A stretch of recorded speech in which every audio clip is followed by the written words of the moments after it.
Carlota López, presidente de Abogados por la Vida Santa Fe, un gusto que esté en el programa. Un gusto para mí también, saludo también a la audiencia, gracias por invitarme.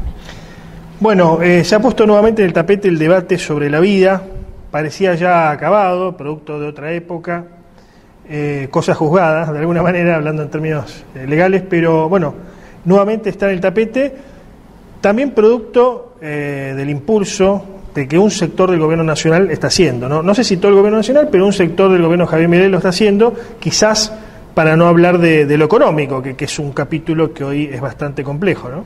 Sí, evidentemente el presidente Milei llegó con votos de muchos de los Provida que vieron en sus promesas, tanto de él como de la vicepresidente, de la derogación del aborto.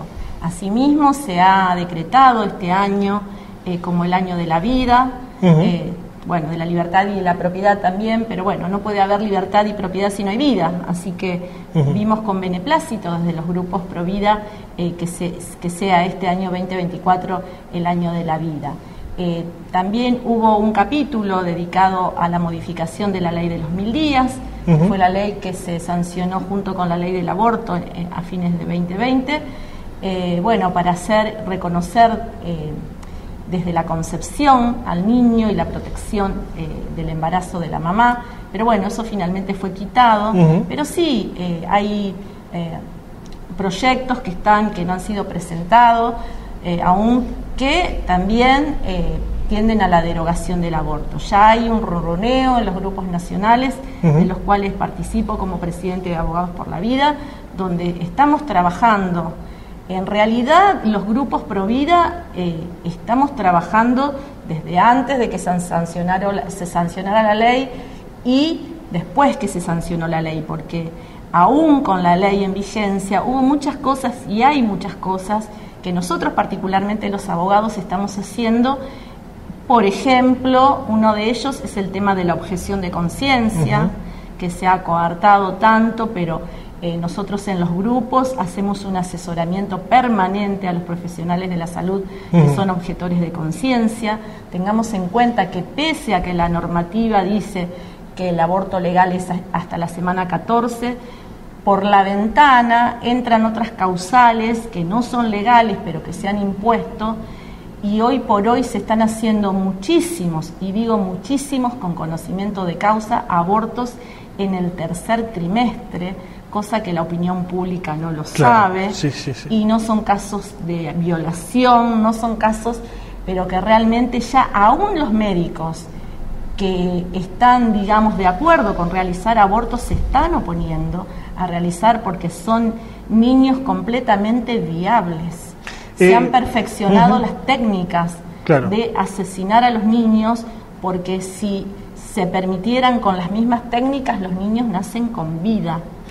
Ahora, ¿esperaban que el gobierno de Milei fuera más a fondo en esta cuestión de ir contra el aborto y contra la ideología de género, que es, digamos, como el andamiaje legal en lo que se basa el aborto, entre otras cuestiones, ¿no? Pero en la plataforma electoral parecía que iba a ir a fondo. Ahora ha pasado, asumió en diciembre, ha pasado un tiempo prudencial, y hay rumores de proyectos, pero en el DNU, por ejemplo, no lo toca. Sí hay algunos cambios que están propuestos en la ley ómnibus. ¿Pensaban ustedes que debería ir más a fondo? Y al respecto hay dos criterios. Hay un criterio que dice que, bueno, hay cuestiones por ahí más urgentes que atender, y hay el criterio de, lo digo en forma personal, que no se puede perder más tiempo, porque a diario mueren muchos niños. O sea, está el criterio de que no tenemos los votos, de que no hay suficiente cantidad de votos, que es verdad. Uno haciendo el famoso poroteo que se hace, uno ve que no podría llegar con los votos, pero bueno, por ahí medidas que le quiten presupuesto a los abortos, podría tomarla el presidente por decreto, cuestiones que serían limar un poco la cuestión de la objeción de conciencia. No, es más, o sea, hay medidas que se pudieran ir ya tomando en la contingencia, y no lo está haciendo, que todavía no se han tomado. No podría juzgar, acá hay aristas político-partidarias, no me gustaría poner a juzgar tanto. Pero sí, por ejemplo... Sí resulta urgente que dejen de morir niños de la forma que están muriendo. Eso Ahora, es urgente. cerró el Ministerio de la Mujer, pero habilitó un área de género. ¿No hay también una presión por parte de organismos internacionales para esto, para todos los gobiernos, más allá de las ideologías? Cuando uno habla de aborto, uno habla por una parte de digamos, un tema que es el tema específico de la mujer. De la mujer que tiene que abortar, la necesidad o no, las presiones sociales, los problemas económicos y la tragedia de la muerte de tantos niños. Eso en lo micro, en lo personal. Pero cuando uno habla del aborto también tenemos que hablar de lo que hablas vos.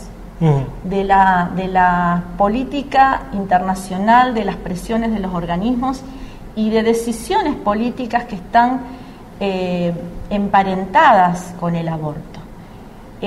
La sanción de la ley de aborto en 2020 se realizó en plena pandemia, cuando las urgencias de este país eran otras, urgencias económicas y urgencias sanitarias para paliar los resultados de la crisis que trajo la pandemia a nivel mundial.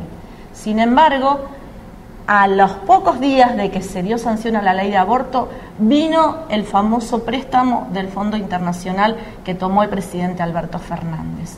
Uno no puede desconocer estas cuestiones, claro, y las presiones, porque si no sería desconocer todo. Si uno no ve las presiones, la política demográfica que se está queriendo imponer en el mundo. Hay datos, ayer llegó un grupo, unos datos de cómo bajó la natalidad en Argentina, impresionantemente. Un primer mundo que prefiere tener mascotas antes que niños. Sí. Las calles y las plazas de Italia vacías de niños y llenas de perros. Además, más Argentina, un país históricamente despoblado, ¿no? Ahora, me interesa esto, y también aquí el porqué de la entrevista, vos como abogada, cuando habitualmente aquel que no comparte lo del tema del aborto, incluso esto que se llama, doctrina de género o ideología de género, algunos la nombran así, te dicen antiderechos, estás en contra de los derechos. ¿Vos qué pensás como abogada? Y bueno, es una mote que nos pusieron, pero realmente el primer derecho... Porque es un mote muy discriminador, ¿no? Sí. Es como que uno está en contra de todo, básicamente. Sí, ya con los años uno de defender la vida ya es como que uno no se acostumbra, pero sí lo toma ya como quien dice, como de quién viene. Nosotros estamos convencidos, y por eso nosotros fundamos Abogados por la Vida en el 2018 como asociación legalmente constituida desde 2019, y entendimos que la cuestión era una cuestión de derechos y de derechos humanos.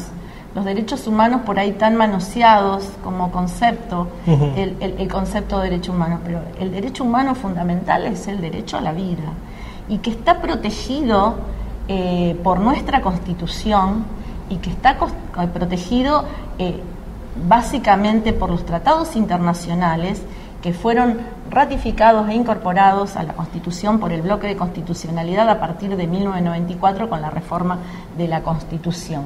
Con lo cual no hay dudas de que es el derecho fundamental.